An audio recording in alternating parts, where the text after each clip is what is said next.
प्रायोजक है दगरू सेठ jewellers, GM road near radio station.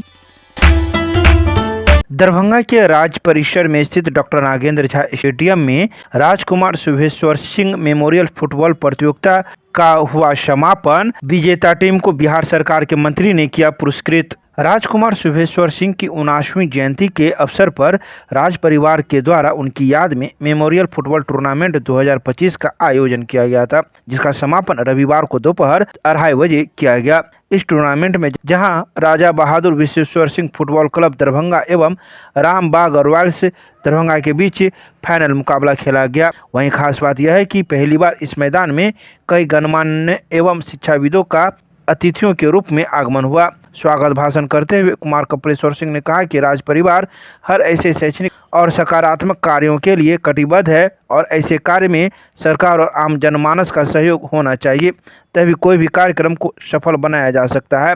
वहीं इस कार्यक्रम में मुख्य अतिथि के रूप में बिहार सरकार के खाद्य आपूर्ति मंत्री मदन सहनी मौजूद थे, जिनका स्वागत कुमार कपिलेश्वर सिंह के द्वारा किया गया। वहीं मंत्री के द्वारा विजेता एवं विजेता टीम को भी पुरस्कृत किया गया। इस मौके पर उन्होंने अपने संबोधन में कहा कि राज परिवार ने सिर्फ दरभंगा ही नहीं बल्कि बनारस, कलकत्ता, दरभंगा एयरपोर्ट आदि कई अन्य शहरों को भी शिक्षा और खेल से सुशोभित किया है। आज दरभंगा के राज परिवार के बिना भारत में बहुत ऐसे कार्य जो अपनी मुकाम तक नहीं पहुंच पाता। इसके अलावा उन्होंने कई बातें कही है। आइए सीधे सुनाते हैं क्या कुछ कहते हैं इस मौके पर मौजूद लोग। फुटबॉल टूर्नामेंट का समापन था और आज फाइनल भी था और बहुत अच्छा दोनों टीमों ने बहुत अच्छा प्रदर्शन किया। फाइनली राजा बहादुर विश्वेश्वर सिंह टीम विजयी हुई और अंतर बहुत एक गोल का था, लास्ट मोमेंट में मारा।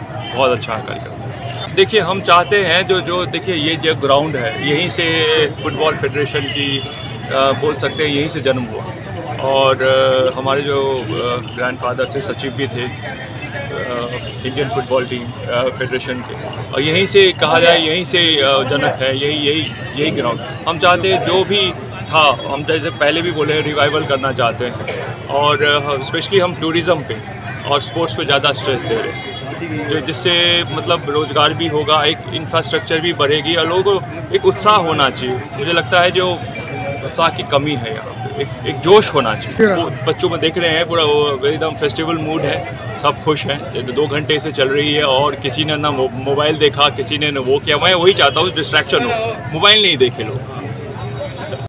और इसी तरह से आगे भी अगले साल ऐसा होता रहेगा और जैसे हम लोगों ने शुरू किया है, हमारी पूरी ये रहेगी कि सभी हर एक साल इस तरह का प्रोग्राम हो और मैं कोशिश करूँगा कि हर साल मैं आऊँ इसमें इंडिया और आके इसको आगे बढ़ाऊँ। राजकुमार शुभेश्वर सिंह स्मृति क्लब के द्वारा जो है फुटबॉल का आयोजन किया गया और लगातार 4 दिन से यह फुटबॉल टूर्नामेंट चल रहा था। आज इसका समापन था और इसमें आकर के हम लोगों ने अंतिम रूप से जो 2 टीम बचे थे आज मुकाबला हुआ, देखने का अवसर मिला।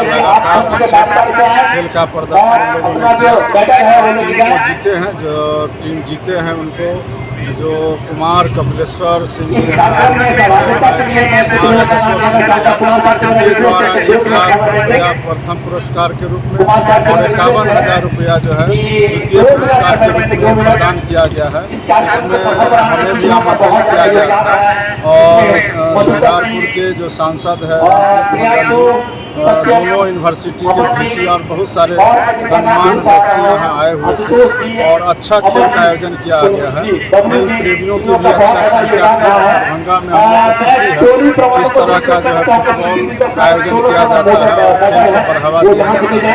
राज्य सरकार ने भी बिहार में फिर से एक बार लगातार खेल प्रेमियों को और खिलाड़ियों को प्रोत्साहन किया जा रहा है और माननीय मुख्यमंत्री जी ने भी कहा है कि नौकरी पाओ और उसी के तहत उन्होंने सिर्फ नौकरी ही नहीं देने का काम किया है बल्कि सभी गांव में खेल मैदान का भी विकास कर रहे हैं, जिससे कि खिलाड़ियों को सहूलियत हो और लगातार अभ्यास करते रहे और जब तक अभ्यास नहीं करेंगे खिलाड़ी तब तक उनका न मनोबल बढ़ेगा न खेल में निखार आएगा, और जब तक खेल में निखार नहीं आएगा तब तक उनको मेडल नहीं मिलेगा। इसलिए माननीय मुख्यमंत्री जी का सोच है, और उसी कड़ी में अगर दरभंगा के कुमार कपिलेश्वर जी ने भी खेल के प्रति अपनी प्रतिबद्धता जाहिर की है, तो हम लोग उनको सहयोग करने के उद्देश्य से इस कार्यक्रम में आए थे, और हम लोग को आकर के यहाँ खुशी हुई।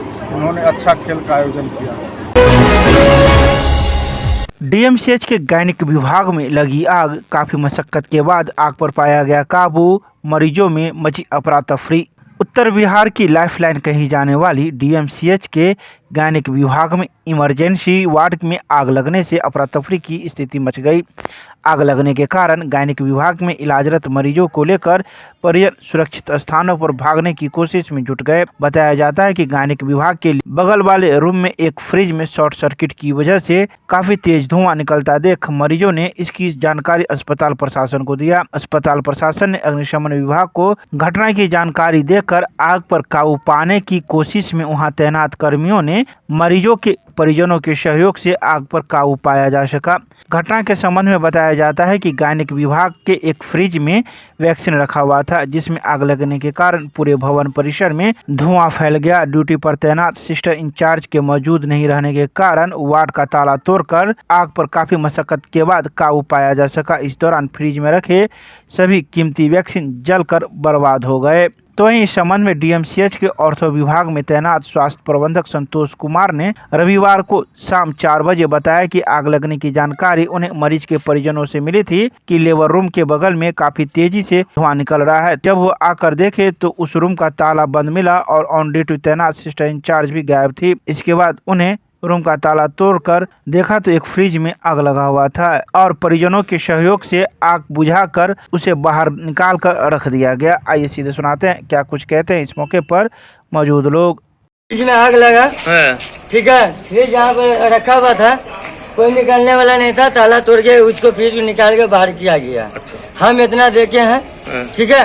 बस इसके बाद क्या है नहीं है वो अंदर का आदमी बता सकता सर। कितना देर पहले आग लगा? हम कितना देर ना मैं आगू पता चला तो हम तुरंत आए अभी जस्ट। आपको बुलाया गया था? जी हम पेशेंट से पूछे कहीं पर आग लगा था, बोले कि जी।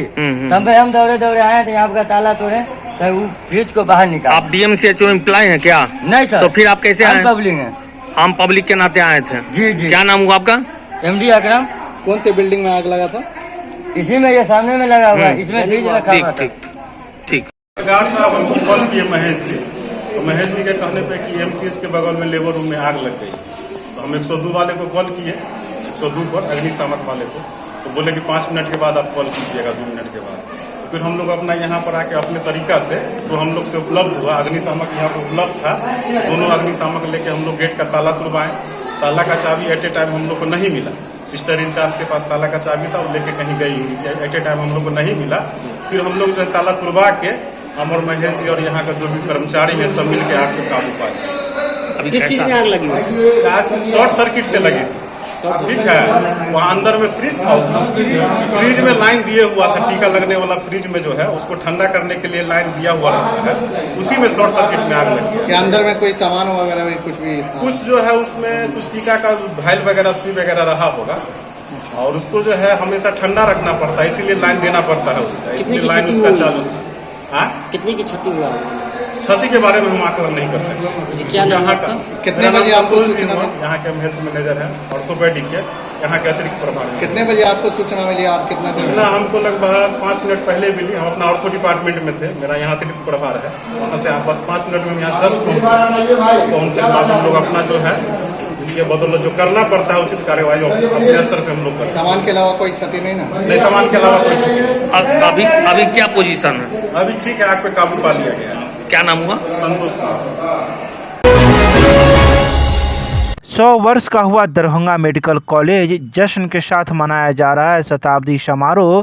देश विदेश से पहुंचे दरभंगा मेडिकल कॉलेज से पढ़े हुए डॉक्टर रविवार को दरभंगा मेडिकल कॉलेज अपने 100 वर्ष को पूरा कर लिया है। ऐसे में दरभंगा मेडिकल कॉलेज में भव्य रूप से दरभंगा मेडिकल कॉलेज का शताब्दी वर्ष समारोह का आयोजन किया गया। इस कार्यक्रम में वैसे पुराने डॉक्टरों को भी बुलाया गया जो कभी दरभंगा मेडिकल कॉलेज के छात्र थे।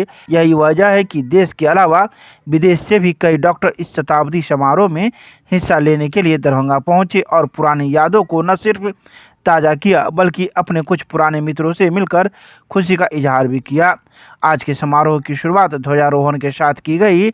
इसके बाद महाराजा की प्रतिमा पर सभी ने पुष्प चढ़ाकर उन्हें याद किया। इसके बाद बैंड बाजे के साथ एक मार्च पास भी निकाला गया। इस मार्च पास में डॉक्टरों ने सड़कों पर जमकर डांस किया। उत्साह इतना ज़्यादा था कि उम्रदराज डॉक्टर के अलावा महिला डॉक्टर भी खुद को रोक नहीं पाई और बैंड पार्टी के धुन पर जमकर नाच किया और अपनी खुशियों को दोगुना किया। आइए सीधे सुनाते हैं क्या कुछ कहते हैं रविवार की दोपहर 3 बजे मौजूद डॉक्टर मीडिया को। आप लोग सब देख ही रहे हैं कितना सुंदर तरीके से मनाया जा रहा है। सबों में कितना उत्साह है, सभी बच्चों में बहुत उत्साह है, सभी शिक्षकों में, हम सब कर्मचारी सभी मिलकर बहुत उत्साह के साथ मना रहे हैं। इसे गर्व हो रहा है, बहुत गर्व और हर्ष की अनुभूति हो रही है और मैं इसकी साक्षी बनी, इसका तो मुझे बहुत ज़्यादा गर्व है।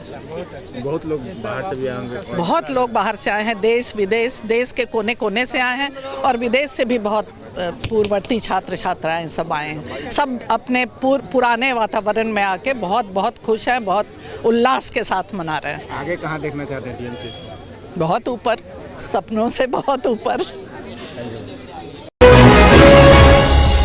दरभंगा के मिथिला विश्वविद्यालय के इतिहास विभाग के द्वारा जुबली हॉल में डॉक्टर धर्मेंद्र कुमार द्वारा रचित इतिहास शास्त्र के आयाम पुस्तक का किया गया विमोचन। रविवार को मिथिला विश्वविद्यालय के जुबली हॉल में डॉक्टर धर्मेंद्र कुमार द्वारा रचित इतिहास शास्त्र के आयाम पुस्तक का विमोचन समारोह विश्वविद्यालय के कुलपति प्रोफेसर संजय कुमार चौधरी की अध्यक्षता में आयोजित की गई। कार्यक्रम का आरंभ भगवती गीत और दीप प्रज्वलन से हुआ। आगत अतिथियों का स्वागत शाल चादर से किया गया। स्वागत भाषण विभागाध्यक्ष प्रोफेसर प्रभाष चंद्र मिश्र ने दिया। तत्पश्चात डॉक्टर धर्मेंद्र कुमार ने पुस्तक के प्रणय के पीछे की पटकथा पर अपने विचार व्यक्त किए। उन्होंने कहा कि कैसे गुरुदेव प्रोफेसर रत्नेश्वर मिश्र ने उन्हें इस विषय पर पुस्तक लिखने की प्रेरणा दी। अपनी अध्यापकीय अनुभवों एवं विषय को लगातार 30 वर्षों तक इस विषय को पढ़ने पढ़ाने के आधार मानकर मैंने इस पुस्तक की रचना की है। आशा है कि छात्रों एवं शिक्षकों को इसकी काफ़ी सहायता मिलेगी। इसके अलावा उन्होंने कई बातों की चर्चा की। आइए सीधे सुनाते हैं क्या कुछ कहते हैं इस मौके पर पुस्तक के लेखक डॉक्टर धर्मेंद्र कुमार मीडिया को। अभी पूरे देश में इतिहास लेखन, इतिहास शास्त्र या हिस्टोग्राफी जो कह लें एक ज्वलंत बहस का विषय है और यह इतिहास अनुशासन के अंतर्गत अपनी एक स्वायत्त सत्ता रखता है यह विषय। और कोरोना काल में 40 वर्षों का मेरा अध्यापन अनुभव रहा है इस विषय में। कोरोना काल में जब गतिविधियां सीमित हो गई थी तो अपने प्रियजनों और छात्रों के अनुरोध पर हमने करीब 21 व्याख्यान दिए मिथिला इतिहास संस्थान के फेसबुक पेज पर और उसी में से 14 का संकलन इसमें है जो एक पूरी पुस्तक का काम करता है।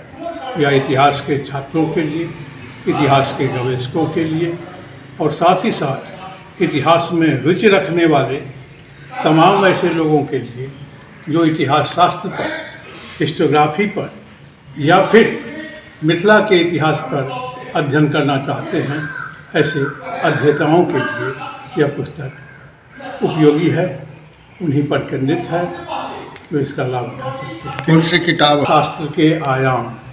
लेखक इनके द्वारा लिखा किया गया? धर्मेंद्र कुमार।